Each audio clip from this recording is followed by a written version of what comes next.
everybody, and welcome to Wine Library TV. I am your host, Gary Vaynerchuk, and this, my friends, is the Thunder Show, aka the internet's most passionate wine program. We have a new camera, and I just watched Mott take off the headset a little louder than normal. Does that mean everybody else is going to get that same vibe, or are you going to fix that in the editing with your crazy, mad scientist editing skills? Just turned it down. All right, turned it down a little bit. As you can see here, we have a guest. Very cool. His vibe is tremendous. I've been feeling pretty awesome and zen from the second he walked in here. But why don't you tell the Vayner Nation out there who you are and how you got here? Should I whisper? Or should I yell? I'm Bo Timkin, SakeSocial.com. How did I get here? Good question. It comes down to one word. The reason why I'm sitting here is the word Jinjo. Jinjo. But it's supposed to be Ginjo. And I watched one of your episodes, and listen, let's jump into. I'm going to cut you off for 1 second, and that's absolutely true. This is one of the categories that has really caught me. You know, you get stretched thin in life, and things start happening.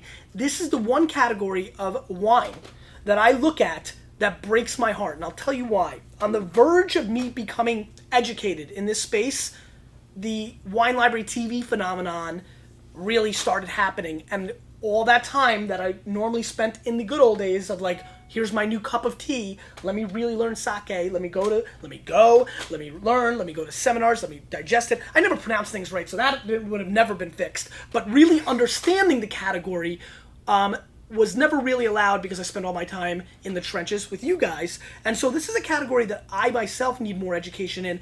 What's really ironic about it is it's a category that I really like a lot. I drink a lot of sake. I'm a very big fan of Blue Ribbon in the city, and they have a lot of different sakes, a lot of different places. I will never go to a wine restaurant and have 2 or 3 different wines. I almost always have 3 or 4 different sakes when I go eat sushi, and so it's a category that I'm passionate about, and really kind of is like that lost girlfriend, that one that got away. But I firmly believe, unlike in real life, Lizzie, one guy girl, but in real life, I will get back to this category when I'm like 47, when I'm 52, maybe after I win my first Super Bowl after owning the Jets. I will send you a bottle. We'll go together, and I will spend a month digesting this category. So that's why you're here. Continue your story, but I thought that would be a good. Well, I kind of call it the redheaded stepchild. You know, sake does not get a lot of respect because it is sort of this unique beverage. But I want everybody to know that in people who are coming sort of to the sake table now are the wine drinkers. But initially, the people who first came to my store in San Francisco, or were reading about us online, they wanted to know about Social. SakeSocial.com. Mott. Nice. Link it up. And what people want to know is, like, is it just a sushi drink? Is sake just a sushi drink? Look, and the answer is yes. No, I'm kidding. Built like beer, but drinks like wine. You know what's funny? Yeah, I like that. You know what's funny about this? Again, one of the few beverages that I'll drink by itself, outright. The future is huge, and I love what you said. You're passionate. You took wine and you focused on it, and you applied yourself, and you wanted to put as much knowledge in there as you can to get out to those guys. Same thing with me with sake. I'm kind of like a savant. I'm a dork. I have a bunch of different titles. I have, But you don't look like a dork. You almost look like a Hollywood celebrity. I'm a Mott, do you think he's an actor? No. I kind of feel like he might be. Dork. You know what? The lady's going to comment. The charisma and the look. Wait till you read the comments. Oish. Are you married or have a girlfriend or anything like that? I have 2 beautiful children. I'm a single father. I think you're going to be able to parlay this episode into some little dating action. This is what is on Sunday's going to be your first Father's Day. Congratulations. Thank you so much. That's very cool. I am just like so pumped. Oh, and we're airing this Monday, so it was yesterday. Sorry, we're airing my dad today. Father's Day special. Okay. So Sasha always makes a great appearance. But okay, go ahead. Well, let's just talk. So sake, as I like to say, is the libation that came with no education to the States. It came off the boats. The initial guys who brought it over were Japanese food importers. They brought nori, chopsticks, seaweed, all these things. They're trying to make a buck. Yeah, and they're like, let's just fill the containers with something else. So they put in sake, they brought it here, and they gave us the instructions. Heat this up. Nuke it. And that way, if you overheat something, it's sort of a masking agent. And what came to the States initially was pretty inferior brew. Wasn't that great? They didn't want you to taste it. It's like the high school beer rule. Get it cold. So all of us kind of were weaned on piping hot sake, which tastes like jet fuel. But don't get me wrong, we'll evolve in this. There are some great warming brews. And in fact, you sell a great warming brew. Thank you. Put that guy room temperature, put that guy in a Tokuri, lightly warm it up, and that guy rocks. So don't think of hot sake being bad. Bad hot sake is bad sake. That's a great point. No. And you know what? I just prefer, I love tea, but for some reason I've not been able to wrap myself totally around warmed alcoholic beverages. It's therapeutic, man. It's nice. It gives you that quality, like a warm booze. I mean, how cool is a warm booze? Do I look like, I'm not a warm, you know me. I'm not a tea drinker. I'm not a coffee drinker. I love tea. You do? I love tea. Well, tea and sake went hand in hand. Those were the first sort of bedmates. Honestly, I think the thing that bothers me about sake and tea, like now I'm starting to get upset in this episode because tea is the other thing. I really feel like don't get upset. Well, I'm getting a little bit upset because tea is another thing that I really want to get really knowledgeable in. For about a year and a half now, I've been wanting to do Tea Library TV, like every Friday. I wouldn't be able to hold it all. Do it. I need to be a little bit. I just feel like you have to have a stronger base of knowledge. I really do. And I haven't been able to find that pocket. Dude, fake it till you make it. Bring people in. No, I mean in a good way. I know. But you know what's funny? I like bringing people in when I know. Like, I'm a funny character, Jets Bucket. But what I know, and then a lot of people might be thinking that I'm faking to make it. And then, I mean, do you know how many sommeliers and wine restaurants I've gone to around the country? They're like, oh, yeah. And then I'm always in that zone of competitiveness. The second a wine guy comes up to me and I can see he's not totally on board, I'll start yapping and I'll be like, listen. And we start talking about wine. And then they always leave like, holy crap. The crazy guy that eats with dirt and does the things with Fallon and all this stuff, that internet kid, he knows a boatload about wine. He might know more than me. I mean, that is a place I want to be. I don't want to do that with tea, But look at me. Okay. I tell people I was born in a brewery 400 years ago. I'm a white guy. Mm-hmm. I'm so proud of the fact that I'm a guy from Ohio that sake spoke to me. So how long have you been studying, tasting, and being sake? I could drink in 1988. And so I was drinking hot, crappy sake in 1988, thinking that was the way it was. Benihana, Futsushi, piping hot sake. I tasted my first premium sake when I was living, of all places, down in Cape Town in South Africa, drinking all these South African wines down there. I was in a sushi bar and I saw these two Japanese captains of fishing boats. And they were drinking something out of a bottle, and it wasn't hot sake. And I walked up and was like, what are you guys drinking? And the guys, it's a kind of funny story, the guy said, well, what are you drinking? And I was like, I'm drinking sake. And he's like, okay. So the guy handed him a little glass and said, here, taste this. So I went to taste it, and the old guy said, no, first taste yours. So I tasted mine, hot sake. I said, cool. And then he said, well, try this. So I tasted it, and it was at that moment, it was one of those epiphanies, just boom, right there. Flat out. I went home. Love at first sight? I'd never had a journal in my entire life. Went home that night, and I wrote, I tasted rice in water that tasted like honeydew melon. How did that happen? And so from that day forth, I started doing all these little journals. This is not the original journal. No, I didn't bring the original. Sorry, this is. Is the original journal like bomb ass that you can't do anything with? No, it's okay. They all kind of go same. There's I mean, it's funny because I educated myself and I put down these different really template cool. things. You know what? So I really wish I did this.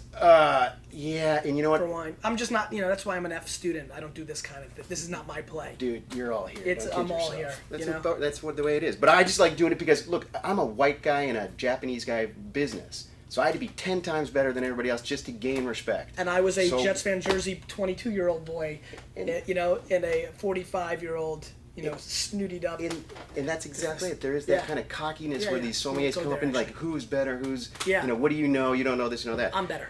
You are better. You're the best. No. I like this guy. So when I I just felt like Karate Kid just happened. You're the best. I don't know. That was great, if right? You stand on the chair, I will stand on this chair. Do it. Mott, get me, come on. No. Mott, where are you? Thank you. I want my $5. Totally impressed. I'm being late right now. I have cash, I think. Well, that's what I want. I mean, I don't want credit. All right, there you go, cash money. So you can only have it at the end of the episode. Fair. Okay. All right, so I opened my store because I wanted Businessman. people to be disarmed about sake. Sake is intimidating as anything. Look at this. I'm intimidated. I mean, look at it.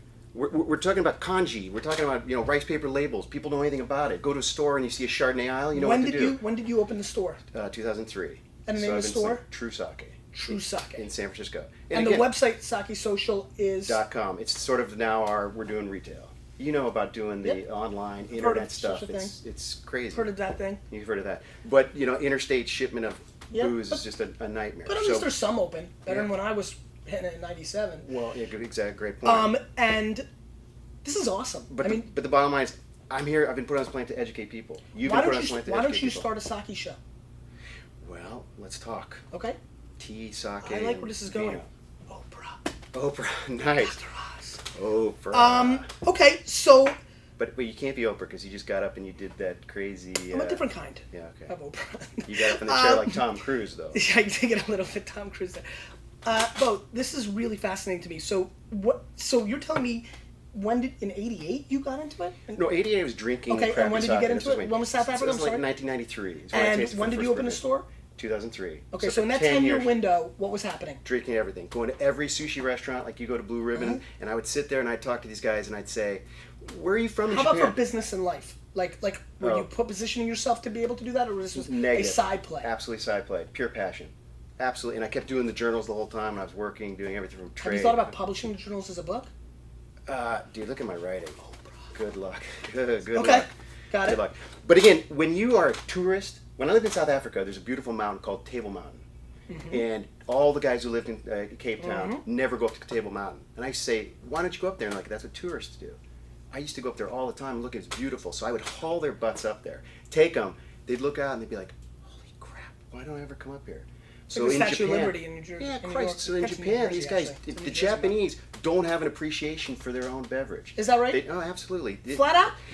Sake is considered kind of like just a worker's booze, kind of just like a In Japan. get slug. Flat Absolutely, out? absolutely. Not even the top stuff gets the Premium respect? stuff is starting to come online a little bit more. Jizake or handmade sakes. The big micro or macro breweries dictate the market, and they make really rough stuff. That's the same thing in every beverage world. Ex- In everything. Exactly right. Tea, there's Lipton. These chairs have gotten squeaky, man. It's nice. We're going to have to go in a different direction. Round one. Okay, well, I'm having a good time. So let's get into some. Give us some. Give me. Well, let me give and you- go ahead. Since you guys are wine drinkers, drinkers, let's do it. Exactly Yeah. right. Since you guys are wine drinkers, Countdown. what I like to tell people is, again, sake is not a distilled beverage. A lot of people, we have the less than zero knowledge base here. We have a lot of misconceptions. It is a fermented beverage, and it's built like beer, like I said, but drinks very much like wine. So you're converting a starch to a glucose to alcohol. Where in the beer world you do that in 2 steps. In sake they do it once. It's called multiple parallel fermentation. In one vat they do it. And the typical brewing time MPV. period is about 30 days. So I want people to realize that, hey, wait a minute, I'm not drinking a hard alcohol, a vodka, I'm not drinking a gin. This is very kind of wine-like, although it's not wine. Sake is 1/3 the acidity of wine. A lot of people who with the whites and stuff kind of get reflux issues. Yep. Sake typically across the board is about 1/3 the acidity. So a lot of people get a little cleaner, better feel. Sake, it's pasteurized, no sulfites. They quit right. using sulfites in 1972, and so a lot of people who. And by the way, do you believe in sulfite intolerance? Do you think people have sulfite allergies? Because I've had people Not really. come in. Not really. I mean, I think that you can get through them with push-ups. Nice. I'm also a person Sit that's up. failed every science class I ever took. You're your biggest fan. You are your biggest fan. You're an Okay. F student. What have we learned so far today? You're an F student. Yep. You I like the Karate Kid. You like the Karate Kid. All right, back to fun facts number 3. So, if you're sulfite intolerant, sake is a cleaner burning fuel. Literally fermented rice and water. Another histamines. What about histamines in wine?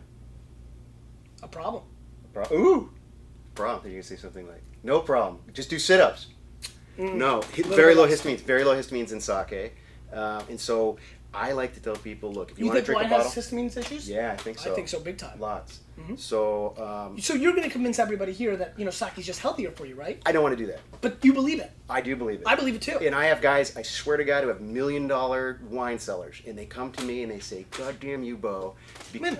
I'm like, why? What did I do? They're like, "I'm only drinking your sake. I'm not drinking my wine." I'm like, well, why? That's up to you. It's your call. Why are you doing that?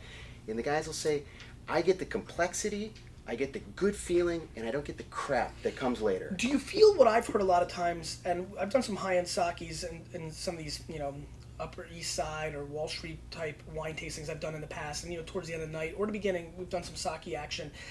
I hate the lame excuse of I'm a red wine drinker, so I don't relate with sake. That's more if I was a white wine drinker. How do you combat that talk? Because I've heard that I think it's enough. crap. I mean, why? Red wine, there's more complexities? What are you Right. talking? I mean, Well, I don't you believe have- that. I mean, Riesling is the most complex grape in the world, in my opinion. So that definitely doesn't hold true for me. But the flavor profiles of a white wine, obviously at some level, do sing more towards a sake.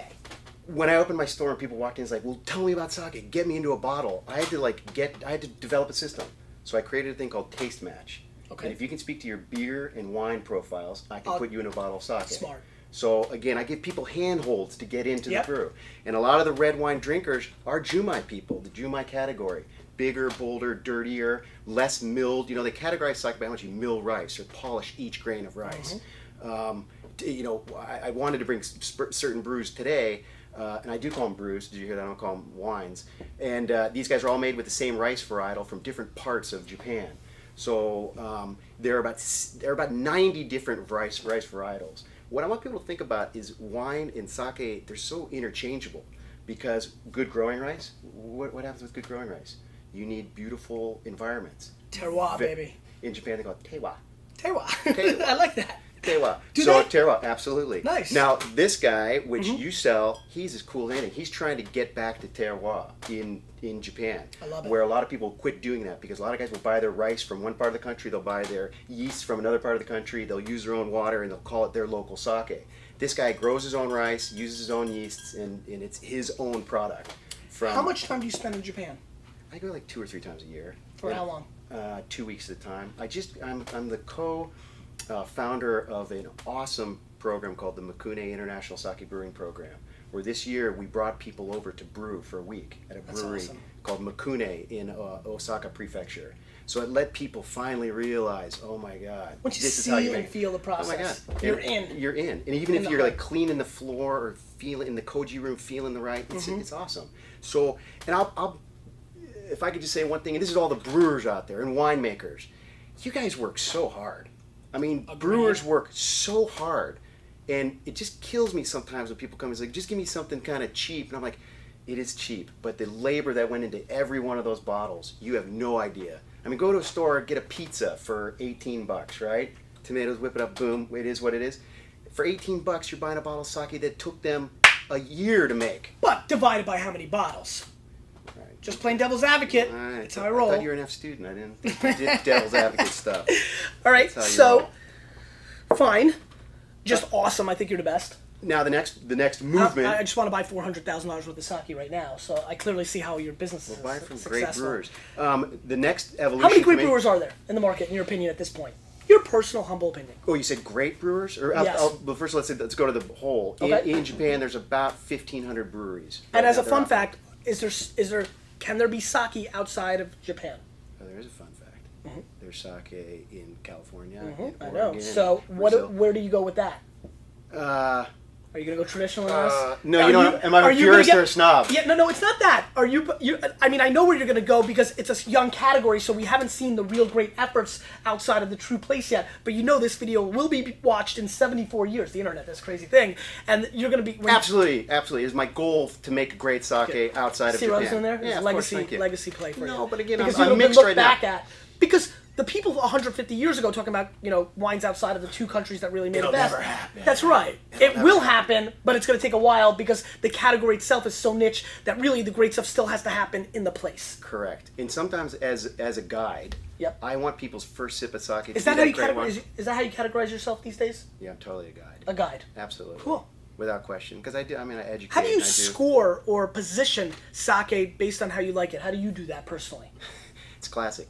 You know, the guys at, I won't give names, but one of the magazines who only does ratings, I organized a big tasting for them. I said, just do me one favor. Don't put a number to it. I don't want you to do it. I'm sorry. Don't put a number to the You know how many brewers. people just went yes? Yeah, that are watching? I don't believe it. Okay, so what do you believe in? You can recommend something, and again, you can transition. You can say it might be good for you, or this type of people are good for this type of people. It might be good for this kind of food. Not scalable.